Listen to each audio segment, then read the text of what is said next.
Android Library Love. Yes, should we wait a few more minutes or should we just get started?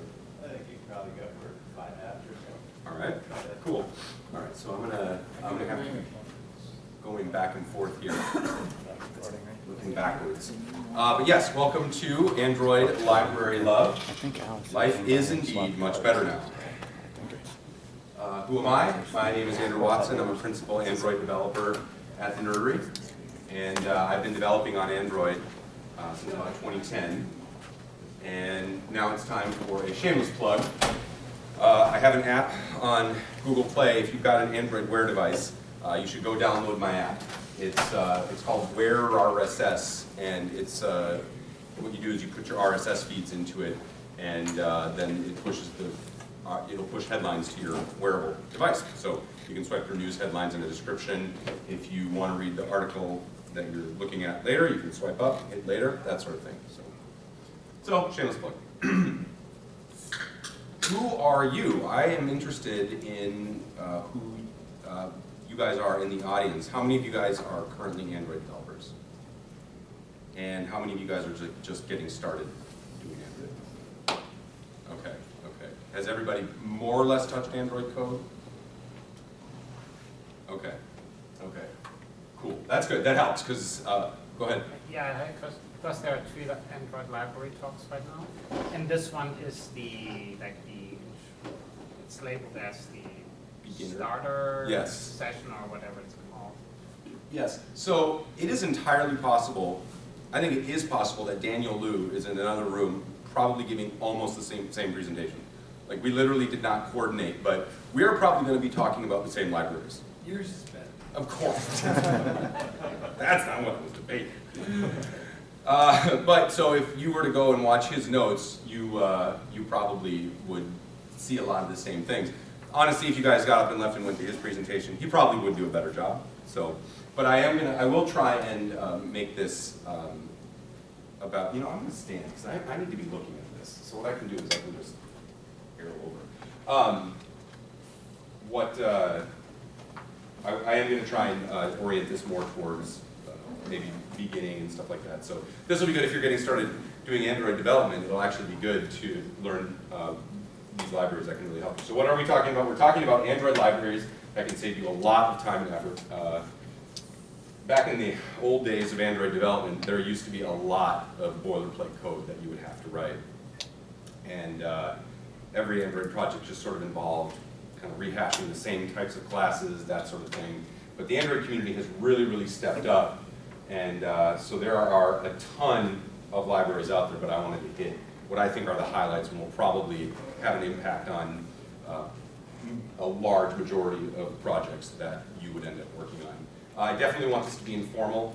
Feel free to stop me, raise your hand, just throw something out, ask questions, and I definitely want to make this useful for you. So just, hopefully it's informative. So how we'll break this down. We're going to break this down by way of libraries I have used, and I thought that I would try and find some libraries that I haven't used but I thought looked promising, but I think given time, we might actually, there may not be enough time to actually cover some of that, so I think we'll skip that. But then I did want to open it up at the end and open it up for questions or to discuss any libraries that you've come across that you like and that you find helpful. And the reason I'm covering libraries I have used is because I want to be able to recommend them good and give you good sample code. So there will be code in this presentation. I'm going to be covering some of the ways things work, and if it doesn't make sense, just ask. So on to the libraries. These are my picks. So first is a library called Butternut. It is a view injection library for Android. It's made by Jake Wharton. And basically anything Jake Wharton makes is amazing, so learn that name. And so this presentation is online, and all these links are live and good, so I will tweet out the URL to this presentation afterwards. I'm Creative Druid online. If you search for Creative Druid, you'll find me, and you can find this presentation, and you'll be able to click all the links and that sort of thing. So, if you've written any amount of Android code, you will recognize this. Every one of your activities, fragments, whatever, you've got your views, right? And so you declare your private views, or sorry, not private, you declare your your class level views, and then you come into onCreate or whatever, and you have to find view by ID and do a nice cast and that sort of thing. You want to set an on-click listener or whatever listener on a view. You've got to use the callback there or the interface. You can define it at the class level, but this is just super common, a lot of boilerplate, pretty tedious, that sort of thing. So what Butterknife does is it aims to really improve that code and really reduce the amount of boilerplate. So the big killer feature of Butterknife is this. What you do is you define your views, and then you use this annotation called inject view, and you just refer to the actual view in your layout. And then the key is to call this butterknife.inject, and lo and behold, these will then be injected into your class, and you don't have to do that crazy find view by ID type stuff. And it's just a lot cleaner. And then you'll also notice down here is I'm not having to wire up a set on-click listener. There's this on-click annotation, and you provide a reference to the view in your layout, and you set on-click, and then you just put a function right underneath that, and it wires all that up for you. So it saves a lot of nasty boilerplate code. What's interesting, an interesting note, is you'll notice that I've got a submit button and a submit button. If I don't use this submit button class variable anywhere in my activity fragment, whatever, I don't even have to instantiate it. All I have to do is do an on-click. So if if all you're going to do is on an activity submit, you don't need to have a class level variable for that submit button. You can literally just do on-click. How is this performance? I'm just getting started with Android, and I'm hearing, well, performance is always a big issue. I've not seen this. Well, so what you'll hear from people is that Java's reflection is not particularly amazing, and Java's like annotation processing and stuff like that isn't the best. So in general, Java's sort of and Android sort of fail on the performance front with things like this. But yet you see a lot of people doing it. So I've not seen what I would perceive to be a performance hit. It's worth noting that Butterknife is compile time. So all this really does. Oh yeah, you're right. That's right. Yep. It's just going to generate those That's find right. ID. So it's very performant actually. It's effectively the same in this case. It just makes your code look a lot cleaner. Yep. Thank you. Yes. So yeah, there are a number of libraries. I don't know how many of them we're going to cover. Here, I can't remember how many we're covering, but a lot of them, when they have these annotations, actually does do compile time. So it pre-generates code. So it's very, it's as performant as it's going to get. It's not going to do it runtime. All right, next up, retrofit. Retrofit is awesome. It is super snazzy. REST API. One more question. Oh, yeah, go ahead. Are there any, so this obviously seems like a better way to write code. Do you see any downsides to using Butterknife? Like, is it less powerful in any ways than just having the raw code there? No. So, No, I have yet to see any downside to using Butterknife. It can be awkward if you're trying to access views and you're not in an activity or a fragment. But Yes. you're on an Yes. activity or fragment. Yes. But Butterknife inject has a lot of overloaded method calls where like You you'll can take make it views outside of and- an activity or fragment. It's just not always as convenient. Yeah. and you could intermix, or is this once you? Yeah, no, you can still do like find view ID and everything wherever Okay. you want. Yes. Yep. This just cleans up your code. And yeah, so the reason that I can't think of anything that might be bad for it is because it literally just eliminates weird boilerplate code. Like why Google thought it was cool to make you have to like literally cast every view that you would pull out of your layout. Find view by ID. Tell me what I'm going to get. I mean, Java does have generics. You could have given it a type, and at least it would have used the type. But for some reason, I think you see that a lot, like in Google source code. A lot of times it's just code quality isn't always on Google's mind. So yeah, for this, it's really kind of saving you from that nasty boilerplate. All right, so next up, retrofit. So this is made by Square, the credit card payment people, and so let's see what. All right, so before I go forward, I don't know, have most of you guys tried to work with REST APIs, consuming JSON, that sort of thing? So historically, there have been a variety of ways to do REST consumption in Android, and none of them were particularly awesome.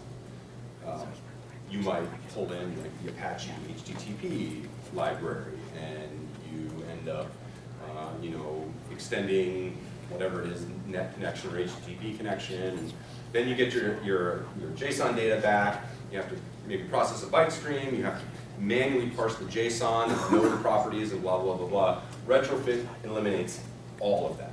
It takes care of everything. So I will show you some code. So check this out. So this is how you use retrofit. You define REST endpoints as an interface. So in this case, we have a user endpoint, and you define the object type that comes back, and then you annotate the interface method with @get, @post, and so on, and you end up passing in that annotation the URL endpoint. And that is it for defining your REST API consumption. To actually use it, then what you need to do is you use this class RESTadapter.builder. You tell it the base endpoint, so in this case it's myapi.com or whatever, and then every call after that will append itself onto that. And then what you do is you do this RESTadapter.create, and it creates an actual an actual implementation of these endpoints.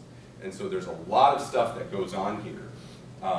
So for example, if you're getting JSON data back, it's you give it a value object, a POJO, a plain old Java object, and it's going to get the JSON and automatically deserialize for you.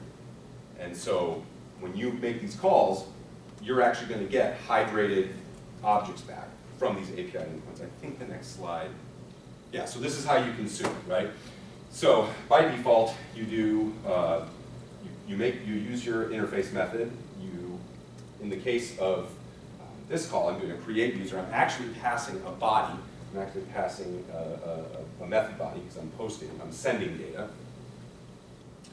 And then you give it a callback. And then when your API returns, it'll call this success method. And if it fails, it'll throw this. It'll call that failure method. You'll get some log information and that sort of thing.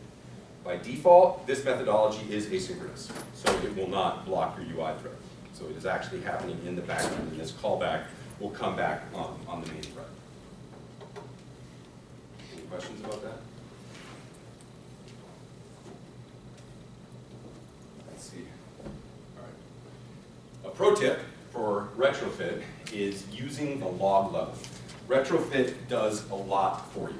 It takes care of a lot of functionality. Like I say, it takes care of all your HTTP stuff, all your data processing, creates objects for you, that sort of thing. And it's kind of so, powerful and does so much that sometimes you don't know what's going on. Like your API will fail and it will not tell you what's going on.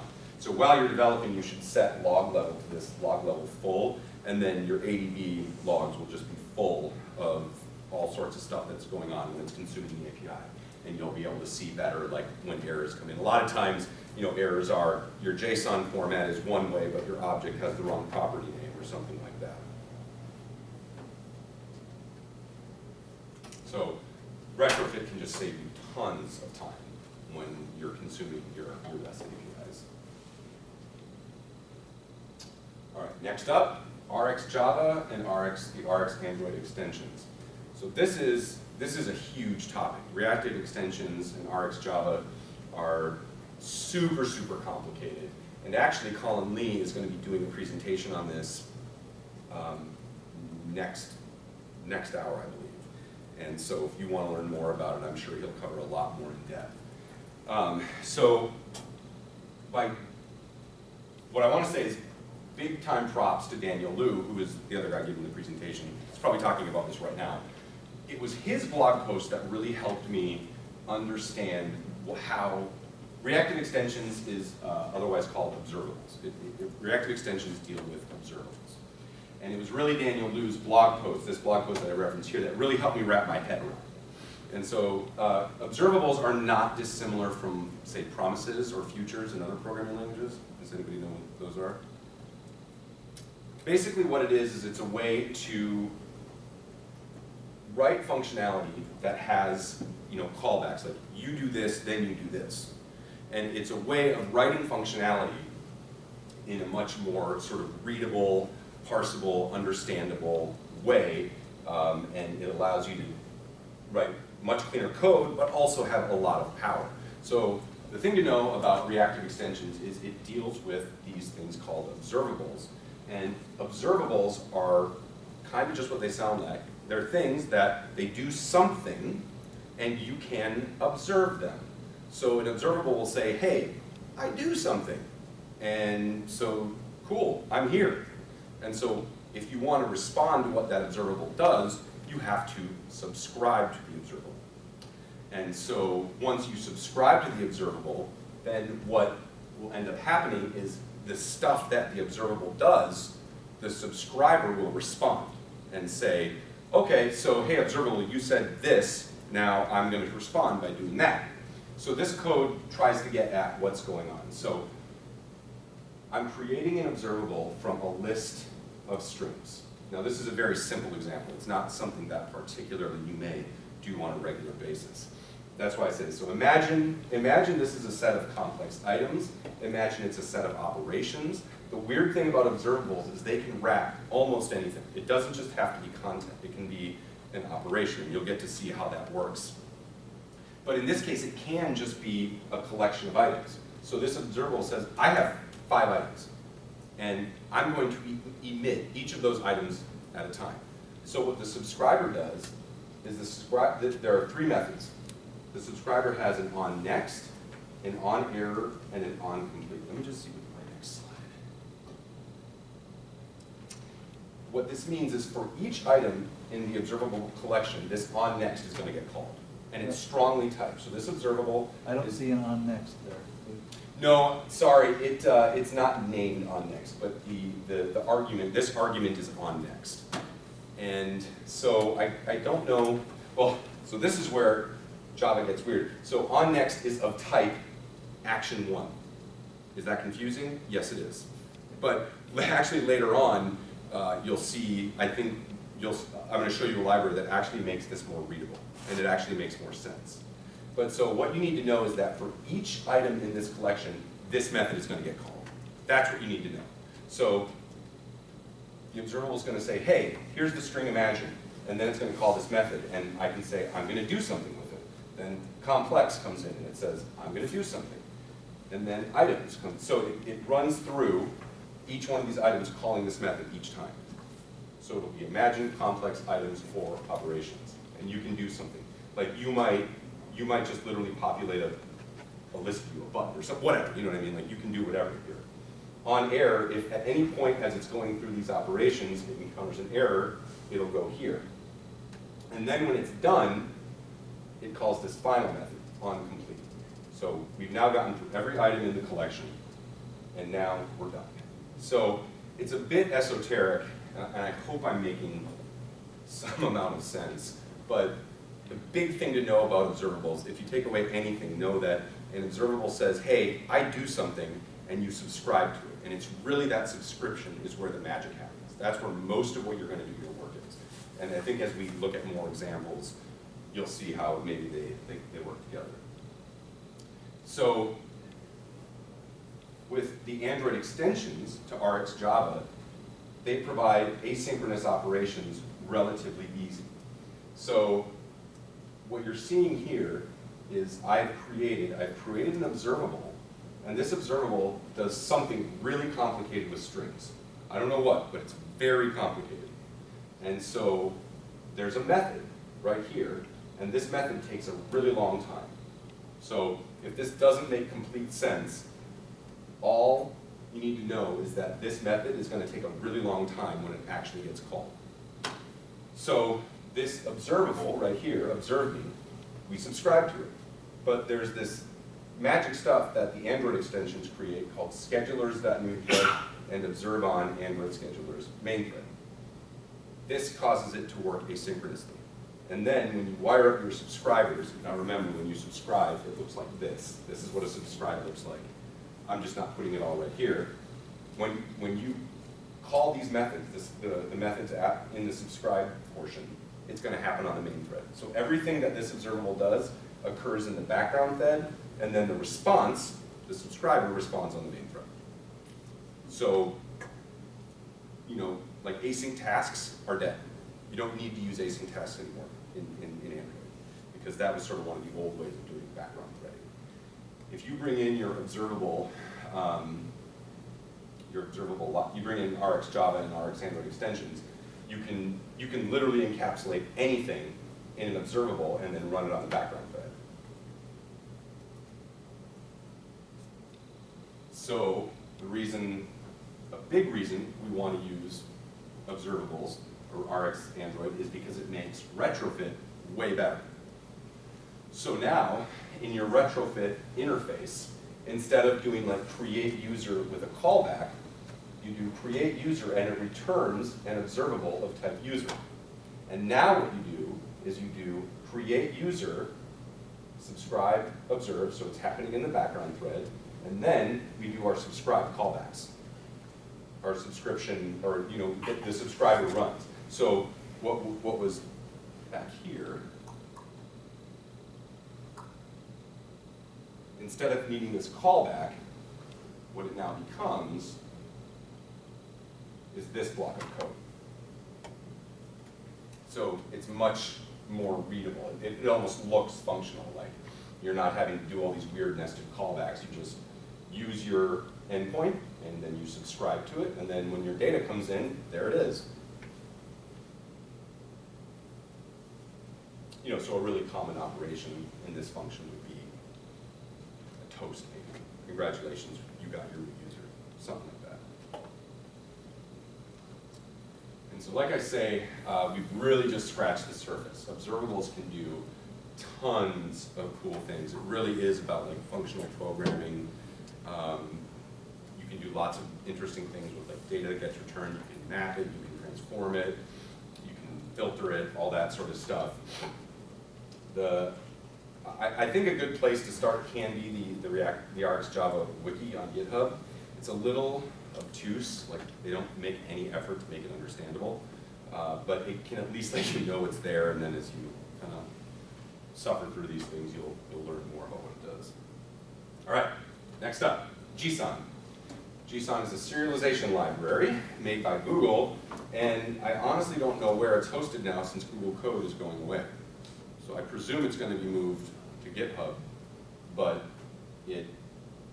right now it's on Google Code, so whatever, I guess we'll leave it there. So all it does is it will take your object, convert it to a JSON string, and it will take a JSON string and convert it back into an object. Retrofit uses JSON behind the scenes to serialize objects. But sometimes you don't need retrofit, or sometimes you just need, you know, you have an object that you want to turn into serialized data and then deserialize it. Actually, I'm using JSON straight on my Android Wear app because the phone goes and gets all of the headlines from your RSS feeds, and then it actually serializes them into one big string and just pushes it all to your watch, and then the watch deserializes. So that's how I'm getting data back and forth. Complex object relationships and lists are handled great. So like, you know, if, let's say you've got your user object has an address child object, deserialization will work. JSON will know based on the JSON data that comes back, it will know how to populate all those relevant objects and that sort of thing. Picasso. Picasso is another excellent library. It is great for image downloading and caching. It is made also by Square. I don't know if you noticed, but anything good in Android land is actually made by Square or Jupyter. That's not Who works at Square? Huh? Who works at Square? Yeah, exactly. So it's like, there are a lot of good libraries made by them. So Picasso is all about helping you download images and cache them. Another big thing that Android historically has not done very well at all. You'd have to write async tasks to download images and all sorts of stuff. So all you have to do is Picasso, you give it a context, you give it an image URL, and you give it an image view to load into. And everything that top line of code just did is all in the background thread. It takes care of caching the image for you. It downloads your image. So it's very common to see Picasso, say, used in list views that have images, right? In your list view adapter, you'll have Picasso making calls to these images, and then it'll actually pull a cached version if it has actually already loaded that image. Excuse me. And then Picasso also provides a lot of friendly image methods. You've got resizing, you've got sort of orientation. You can specify a placeholder image for your image view. So let's say you've got an image view and it's going to be downloading a remote image. It can place a drawable in that view by default. So let's show this one by default. And you know what? If the image doesn't load, let's show this error image. And then finally, when we're done, put the image that you loaded into the image view.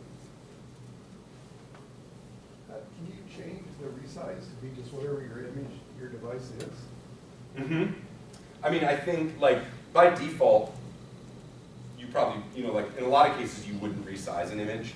Like, you would probably get a somewhat large image, and it would just automatically scale into So an you image just view leave or it whatever. right off. Yeah, yeah. So this is just there if you need to. There are times when you need little mini versions. And, I was just curious. yeah.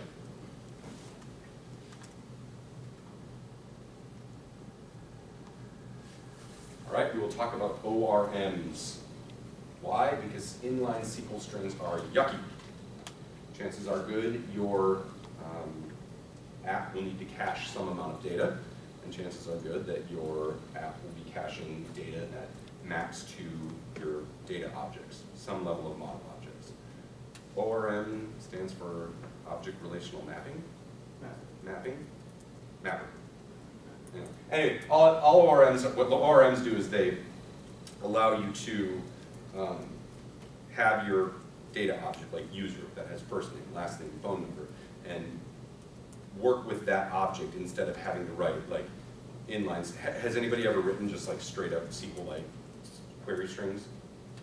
Yeah, it sucks. I mean, it's terrible, and it's so not maintainable. So ORMs allow you to abstract all that away and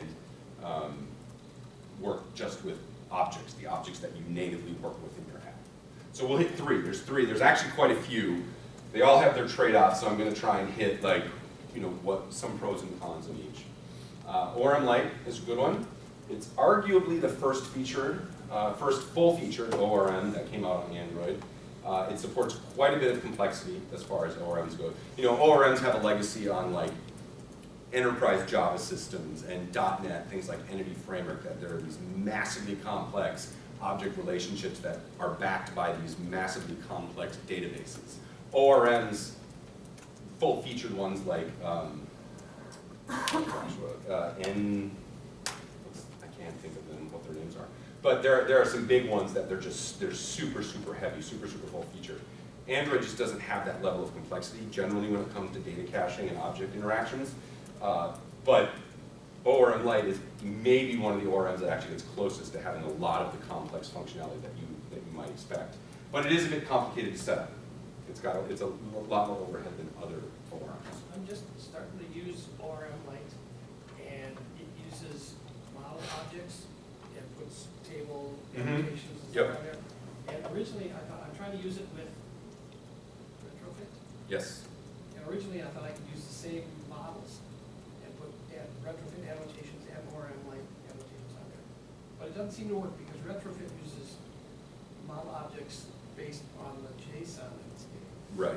And that doesn't always match. No. So what he's talking about is you can annotate object properties or object fields, and they will actually end up corresponding to database tables in your objects. Your objects will be mapped to database tables, and those fields will map to columns in that table. Well, the JSON might be named differently, but the way to get around that is there's an attribute, or an annotation called serialized name. Yeah. So you can name your property whatever you want, and then if you need it to map to something different in the JSON, you can use an annotation that tells the JSON parser what its name actually is. I can show you that code if you want. because it will work. All right, another ORM is covered. It's very simple to use, but it doesn't handle complex object relationships very well, if at all. It's generally pretty good if you just have very simple data that you want to persist and query. And then finally, Kenton's going to lynch me, but Sugar ORM, that's Kenton right there. Sugar ORM has an active record-like syntax, and it's super easy to set up and use. So this is some sample code. So let's say you have a value object, or user object. All you do is you say it extends sugar record, and then you have to actually give it the type. And then you create your object, my user object, you set some properties, and then all you have to do is mynewuser.save, and it is just persisted to the database. That's it. And then let's say you want to get all the users in the database. It's a static method, so the user object.findAll of the user type. And then the setup is equally as simple. You actually just set some properties on the Android manifest, and this Sugar ORM takes care of everything for you. But the risk is that it may abstract away too much. It actually makes an interesting decision.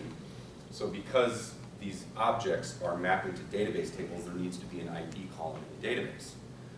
Well, most of these ORMs will, behind the scenes, create the ID table. So you don't, so if you create a user object, you don't want to have to put an ID, which it represents a number in your user. That doesn't make sense.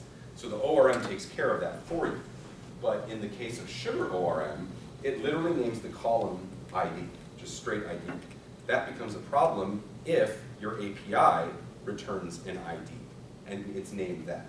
So you'll actually bump into conflicts, and the objects won't be serialized right and stuff like that. But if you want to do, and also Sugar ORM does not really have any built-in way to facilitate async. So if you have large data sets, I don't know what its performance is. So, but if you've got very simple data to save, it can be a really cool way to just sort of drop in persistence, and you code it as if you were just sort of instantiating your objects and that sort of thing. Dating, because Java doesn't know how to date. Has anybody worked with date objects in Java? Yeah, it sucks. This is like my nightmare. Every time I need to work with dates in Java, oh, it's deprecated. Just kidding. So there are two really good libraries. JodaTime is the big one. It's basically what Java Date should have been. It's got tons of great features that makes working with dates way easy. There are easy date properties like get year, get month.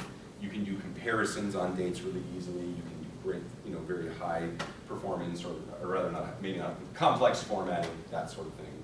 So yeah, JodaTime is,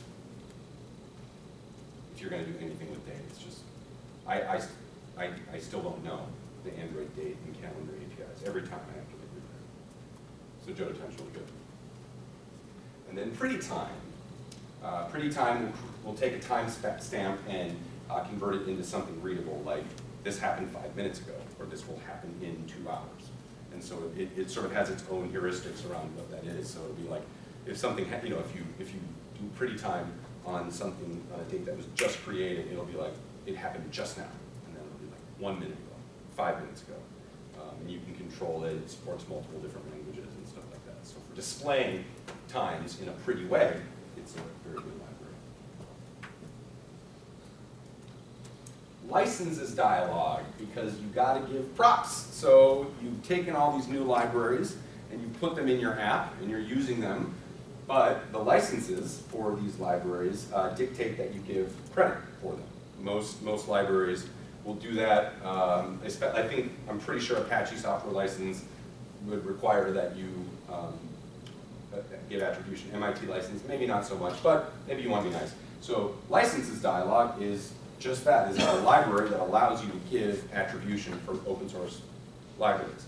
And what it does is it pops up a modal dialog that shows all the information. So it's got a really nice interface. So you create this notices object and you say add notice. So for example, I want to give attribution to Butterknife. So I give it the name, I give it the URL where Butterknife is, I give the author, and and then there's actually this object type for what type of license it is. So, Apache software license, MIT license, so on and so forth. And you can create your own. Like, there are some licenses that are not facilitated by the library by default, like Creative Commons. So I actually had to create a Creative Commons one. So you can extend the class. Then you do a builder, and so licenses dialog is itself open source, so it does need to be attributed. So it's very like meta. But if you want licenses dialog to attribute itself, you just do that. So you say set include home license. So now you are giving proper attribution to your other libraries and the library itself. And then you build it, and then to show the modal dialog, you just call show. So it's a really, there are other libraries like this out there that give proper attribution to libraries, but it's a really good way to do it. All right. This retro lambda, this is not really I like good code quality. I just like writing good code, and retro lambda does not offer any functionality other than making your Java code much more attractive. So are people familiar with lambda syntax or anonymous functions, inline functions? So you'll see what retro lambda allows you to do. So anyway, why it's called bringing sexy forward is because lambda functions are supported in Java 8, but Android does not fully support Java 8 yet. What retro lambda allows you to do is it allows you to write Java 8 syntax, more or less, for lambdas and use it in your Android project. So, the lambda magic. Once again, if you've written any amount of Android code, you see this constantly. Set on-click listener, new anonymous interface, on-click, make the call. That is not correct. Or no, that is, I think it converted this for me. Pretend this isn't there. It's supposed to be that. It's just supposed to be that. That's awesome. Like, wait, why am I setting that? That in itself is a lambda. Pretend that's not there. That's what I get for finishing my presentation today. Anyway, what lambdas allow you to do is to turn all this crazy boilerplate and do that. So the lambda is, this is the function argument, and then this is the actual function that you end up calling. It is beautiful, it is pretty, it is terse. So for me, I find it so much better. So behind the scenes, what it is actually doing is it is actually creating all of this anonymous interface instantiation and stuff like that, but if you have an interface that has one method, it can be converted into a lambda. Quick question. Yeah. Do you have any, how does it do that, how does it actually do that behind the scenes? And is there a precompiler Yes. step involved? So the trick is you do have to have Java 8 installed.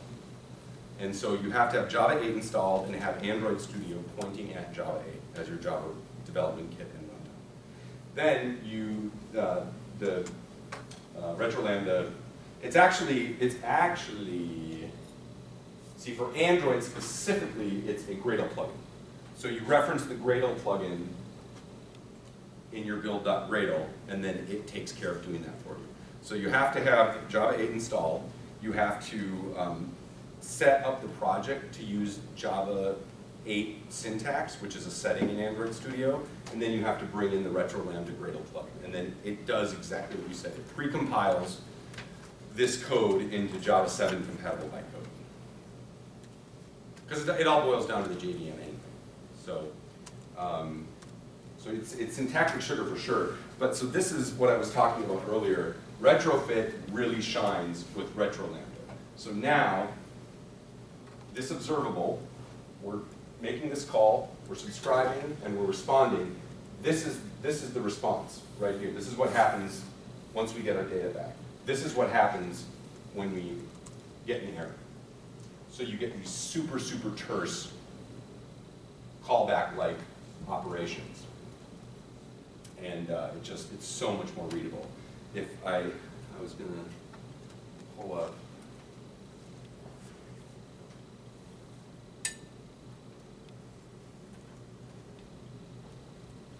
if you remember this, you would have to do all this, right? So it was this crazy action, you have to instantiate all these things. That turns into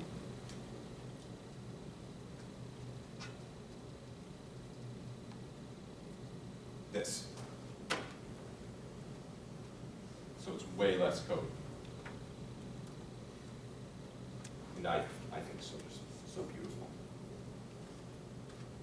So I now use RetroLand in all my Android projects, because I like it. All right, we are nearing the end, and now it's your turn.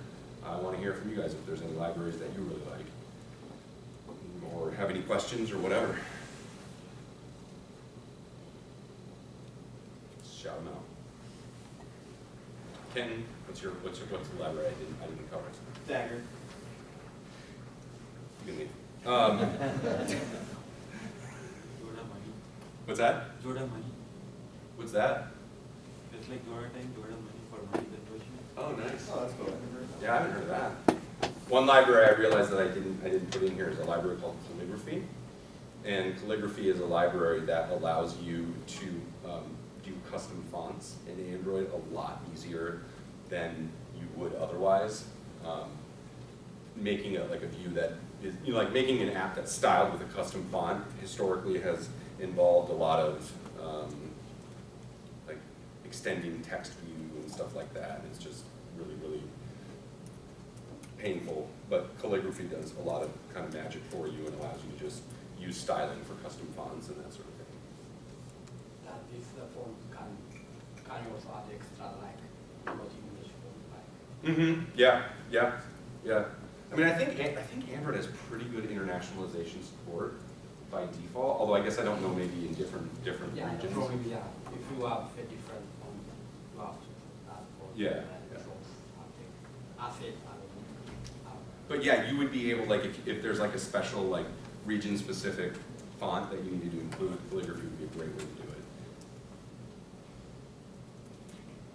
Yeah. Have you heard of any libraries that are good at handling video on Android? No, I haven't. Video is sort of it's one of those weird frontiers that Android. I know there's a library that does animated GIFs. I don't think that's what you're looking for. But yeah, video playback is always, like, anytime we're faced with doing that, I honestly haven't looked at the landscape for video playback lately. Just don't. Yeah? Have you considered contributing back the code that you wrote for that Creative Commons stuff? I have, yeah, I have. Because I wanted to, because it's like, I'm sure I'm not the only one who would want that, Creative Commons license. But this is all done in service of my Android Wear app. And I actually did a pull request on a RSS parsing library, RSS Atom parsing library, and the guy hasn't accepted it yet. So for an RSS aggregator, the bread and butter is the RSS library, so I kind of wanted to contribute there more than the licenses dialogue. But I have thought about that.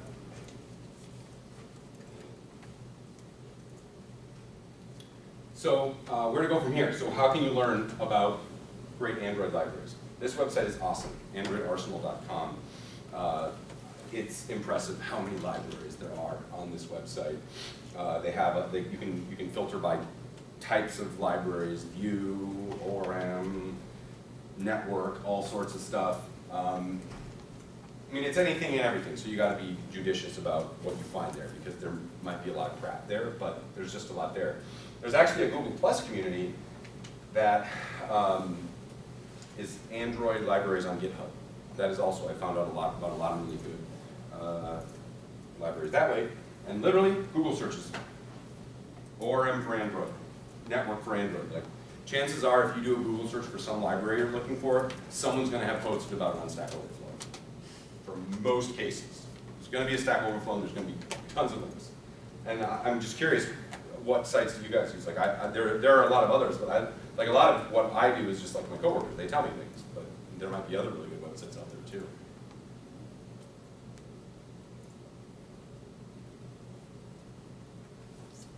Well, that is it. Thank you. Thanks for coming.